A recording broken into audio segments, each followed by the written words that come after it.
D'abord, je salue à distance notre invité, Piotr Tolstoï. Bonsoir. Vous êtes vice-président de la Douma. Merci. Figure politique russe de premier plan, a récemment été invité sur la chaîne GPTV. Une invitation qui, à elle seule, a suscité débat, critiques et polémiques. Car ce que vous allez entendre n'est pas anodin. Selon certains, cette émission n'aurait jamais dû passer à l'antenne. Et pourtant, ce que Piotr Tolstoï y a déclaré pourrait bien changer votre manière de voir l'actualité internationale, les rapports de force mondiaux et surtout le rôle réel des médias dans la formation de l'opinion publique. Il s'agit d'une prise de parole rare, directe, sans détour et surtout très commentée. Une intervention qui tranche avec les formats habituels, souvent marqués par des extraits coupés, des interprétations orientées ou des analyses superficielles. Piotr Tolstoï n'est pas un invité ordinaire. Il est vice-président de la Douma russe, l'une des plus hautes institutions politiques de la Fédération de Russie, et l'un des responsables les plus influents du pays. Lorsqu'un homme occupant une telle fonction s'exprime, chaque mot compte. Chaque phrase a un poids politique. Et le contexte rend cette intervention encore plus marquante. Nous vivons une période géopolitiquement extrêmement tendue, marquée par des conflits ouverts, des tensions diplomatiques, mais aussi par une guerre plus discrète et pourtant omniprésente, la guerre de l'information. Au cours de cette émission sur GPTV, Piotr Tolstoï aborde plusieurs sujets majeurs. La vision russe d'un monde multipolaire, les relations profondément dégradées entre la Russie et l'Occident, le rôle des médias dans la construction des récits dominants et la souveraineté des nations face aux pressions internationales. Son discours est ferme, assumé et structuré. Il ne cherche ni à séduire ni à rassurer. Il propose une lecture du monde qui s'oppose frontalement à la narration dominante. Bonsoir Aurélie. On va écouter Vladimir Poutine, donc, lors de son discours, qui a été encore une fois très offensif et très anti-occidental. Les élites occidentales ne cachent pas leur objectif d'infliger, comme elles le disent, une défaite stratégique à la Russie. Pour nous, qu'est-ce que cela signifie? Cela signifie en finir avec nous une bonne fois pour toutes. C'est-à-dire qu'ils ont l'intention de transformer un conflit local en une confrontation globale. C'est ainsi que nous le comprenons et nous réagirons en conséquence. Bonsoir Piotr Tolstoï. Ce n'est pourtant pas du tout ce que dit la France. Vous n'êtes sans doute pas passé à côté des propos d'Emmanuel Macron qui veut la défaite de la Russie sans l'écraser. C'est ce qu'il a précisé ces dernières heures. Pour lui, ça ne se terminera pas militairement. Est-ce que vous pensez la même chose? Non, pas du tout, parce que je ne crois pas que les espoirs de l'Occident sur la défaite sont réalistes. En fait, ça a été répété aujourd'hui par le président américain en Pologne, que la défaite de la Russie est inévitable. Moi, je pense le contraire. Je pense que la victoire de la Russie en Ukraine est inévitable et que aujourd'hui l'Occident a fait une erreur grave en amenant en Ukraine des nouveaux armes pour en fait prolonger ce conflit. Poutine a dit qu'une chose, à mon avis, très importante, plus les armes de on apporte en Ukraine, plus loin on ira pour assurer notre sécurité. Donc, moi, je ne crois pas du tout de la défaite. Et Monsieur Macron qui dit qu'il faut communiquer avec la Russie, il rend simplement compte que la Russie, c'est le plus grand pays de l'Europe.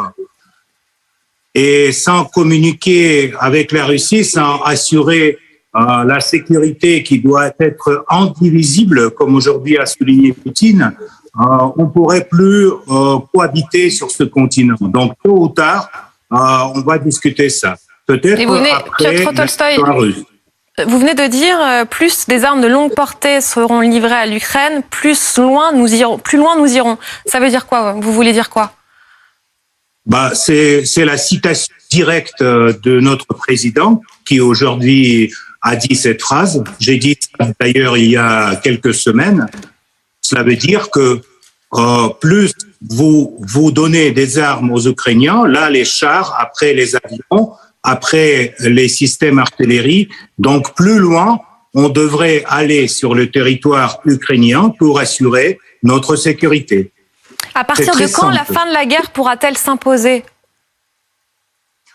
À partir de de la dénification et démilitarisation de l'Ukraine.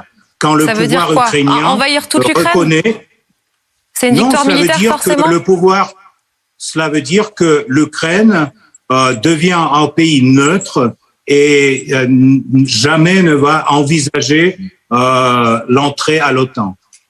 Mais j'essaie quand même toujours de comprendre cette expression sur plus vous continuez à livrer des armes de longue portée à l'Ukraine, plus loin nous irons. Ça veut dire quoi? Vous pensez vraiment être en guerre contre nous? Vous êtes en guerre contre les Occidentaux? Mais non, c'est pas nous. C'est vous qui êtes en guerre contre la Russie. C'est vous qui avez installé 12 000 sanctions contre mon pays. C'est vous qui menez une guerre économique contre la Russie. Et c'est vous qui soutenez aujourd'hui les Ukrainiens avec l'armement, au lieu de leur donner la possibilité de négocier avec les Russes. L'Occident, aujourd'hui, il met de l'huile dans le feu. Et il continue de le mettre d'après les récents slogans de M. Biden, qu'on va gagner sur le champ de bataille. Vous pouvez jamais gagner sur le champ de bataille contre la Russie. L'histoire s'est déjà prouvé à 1812 et à 1945. Ça fait réagir Elsa Vidal. Oui. Plus précisément, ça me fait rire en fait parce que la Russie a été le premier pays occidental à perdre contre un pays asiatique. Ça a même entraîné un changement de régime. Donc des défaites de la Russie, il y en a eu. Des invasions successives et couronnées de succès de la Russie, il n'y en a pas eu. Mais personne ne parle de vous envahir. Moi, j'ai une question. Le président russe a parlé essentiellement de l'Occident et finalement de la décadence de l'Occident dans son discours, présentant la Russie comme un pôle de résistance à cette décadence. Moi, j'aimerais savoir pourquoi vous avez envoyé votre fille faire des études à Yale et pourquoi elle a dit que le Vyshka, donc l'école supérieure d'économie ou l'école de journalisme russe, c'était vraiment pas très bien, que Yale c'était super et vous avez cru bon de devoir la défendre et de défendre son patriotisme en 2017. Écoutez, d'abord, ma fille n'a jamais fait les études aux États-Unis. Elle a passé là-bas pour 2 semaines et c'est vrai qu'elle a été impressionnée par le système américain, par l'université, par l'atmosphère, etc. Mais il a terminé son université ici à Moscou et donc il a choisi cette université. Pas évidemment, c'était pas Vyshka parce que Vyshka c'est une université connue par ces visions libérales et néocoloniales qui existaient en Russie après la fin de la guerre froide, les derniers temps, et qui n'existeront plus. Et vous expliquez comment le fait que la plupart des héritiers des personnes qui dirigent la Russie aujourd'hui ont étudié, parfois travaillent, se sont mariés, ont eu des nationalités autres que la Russie. Moi, j'ai du mal à rendre ça compatible avec le patriotisme qui est attendu des élites. Et en fait, j'aimerais savoir aussi si vous avez un exemple à me citer de personnalités étrangères qui soient venues mettre ses enfants à l'école en Russie, étant donné l'attractivité que représente la Russie comme pôle de défense de la civilisation occidentale. Écoutez, Elsa, ça c'est une question. Moi, je suis pas au tribunal pour répondre qui a quelle nationalité. Nous vivons dans le monde ouvert et les citoyens russes ont déjà beaucoup voyagé. Ils ont pu choisir les universités pour ces enfants, mais ces enfants, ils rentrent en Russie, utilisent l'expérience qu'ils ont reçue en Occident pour le bien de la Russie. Ça, c'est la première chose. Donc cette expérience a servi à quelque chose. Vous êtes en train de le dire, vous venez de le dire. Cette expérience a servi à quelque chose. Si vous pouvez écouter, c'est ce que je dis, je serai reconnaissant. Et vous parlez très bien français d'ailleurs. La deuxième chose, Elsa, c'est que beaucoup des Français, beaucoup des Occidentaux, notamment beaucoup des citoyens des États-Unis, aujourd'hui, arrivent en Russie pour sauver leurs enfants de l'éducation qui aujourd'hui domine en Occident. L'éducation de valeurs LGBT, de favorisation des pervers, etc. Ça, vous devez connaître. Je peux vous citer les chiffres. Il y en a plus de 10 000 demandes par an. Et donc, la civilisation russe est assez attirante, malheureusement, pour vous, parce que, en fait, nous gardons les traditions européennes sur le continent, contrairement à vous. Et donc, si vous voulez défendre l'Occident en faisant les espèces de question sur... Mais quand même, Piotr Tolstoï, excusez-moi, mais vous êtes en train de dire qu'on est décadent et en même temps, vous parlez si bien notre langue. Ça veut dire qu'à un moment, vous l'avez bien aimé, notre culture, non?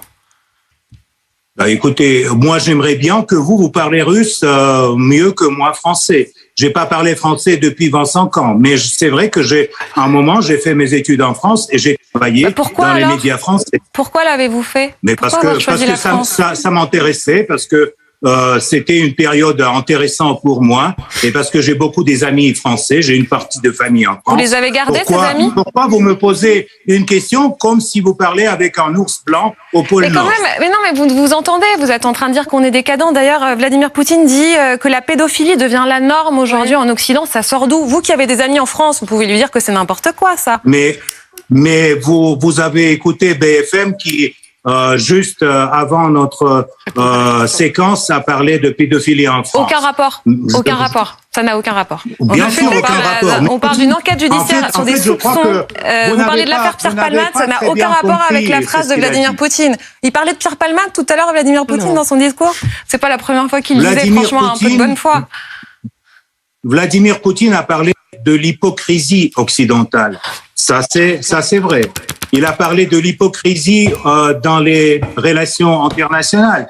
Quand l'Occident a promis à la Russie de ne pas élargir l'OTAN, au moment quand on a retiré les troupes de l'Allemagne, quand on a fait une simulation des négociations au moment de Minsk, quand votre ministre des Affaires étrangères, à l'époque Laurent Fabius, a signé avec les deux autres ministres les garanties au président ukrainien avant le coup d'État de 2014.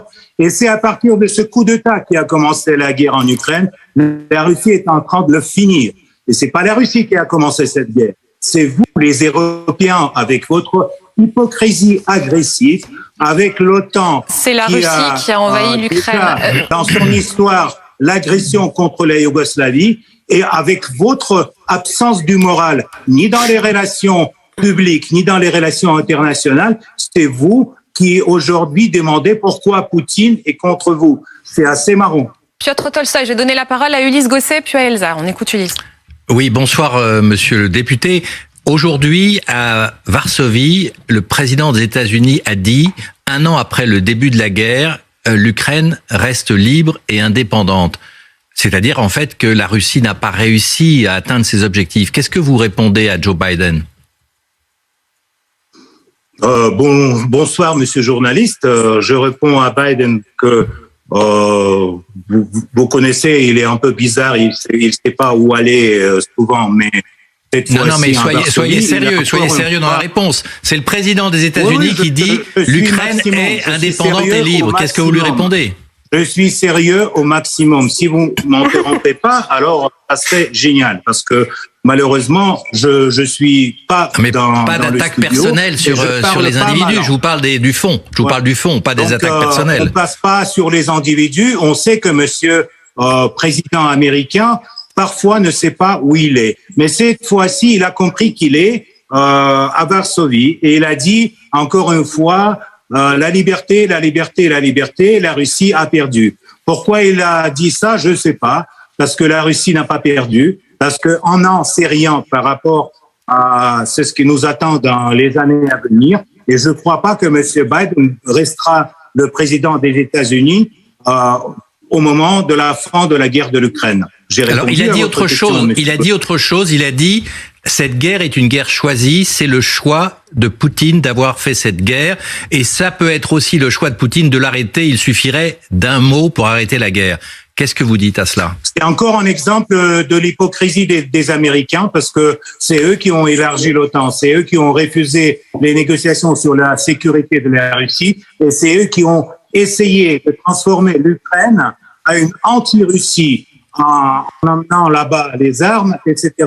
Donc on verra bien comment va finir cette guerre. Je répète que je ne suis pas du tout d'accord avec l'analyse américaine et je regrette que les Européens, notamment les Français, répètent les narratifs américains avec tel respect que vous le faites.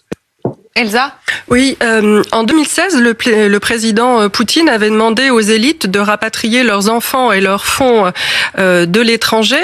Quand il a décidé du lancement de la guerre en février dernier, il a parlé de ceux qui étaient en Russie, mais dans leur tête à l'étranger. Aujourd'hui encore, il a dû demander aux entrepreneurs russes de mettre un terme à l'offshoreisation de la société russe. Encore une fois, si le modèle russe et la société russe sont si attractifs, pourquoi les élites cachent, puisqu'on parle de l'hypocrisie de l'Occident, pourquoi les élites cachent-elles leur fortune à l'étranger? Pourquoi elles ont des enfants qui vont à l'étranger?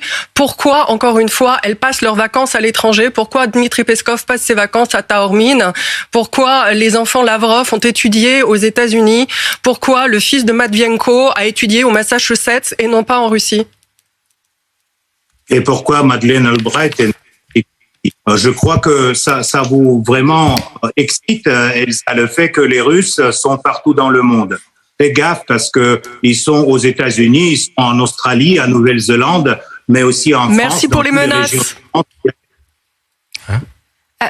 S'il vous plaît, je voulais qu'on s'arrête sur, je sais pas, oui, il vous a directement menacé, hein, c'est ça? Faites gaffe, les Russes sont partout. Faites gaffe, ah oui, c'est ça. Bon, c'était ça l'expression. Je voulais aussi qu'on parle de la menace nucléaire, puisque c'est notre enquête à avoir dans quelques secondes sur BFM TV. Et si Vladimir Poutine utilisait l'arme nucléaire, le 19 octobre dernier, vous étiez notre invité et vous disiez, on est loin de la guerre nucléaire. Est-ce que vous dites la même chose aujourd'hui? Mais bien sûr, nous sommes loin de la guerre nucléaire. Et le traité sur les armes stratégiques offensives qui a été suspendu aujourd'hui par le président Poutine n'a rien à voir avec les armes nucléaires. C'est encore un exemple de l'hypocrisie occidentale qui compte les missiles. C'est un traité qui limite le nombre d'ogives pour les États-Unis et pour la Russie. Sortir de ce traité, est-ce que ce n'est pas risquer l'escalade, au contraire?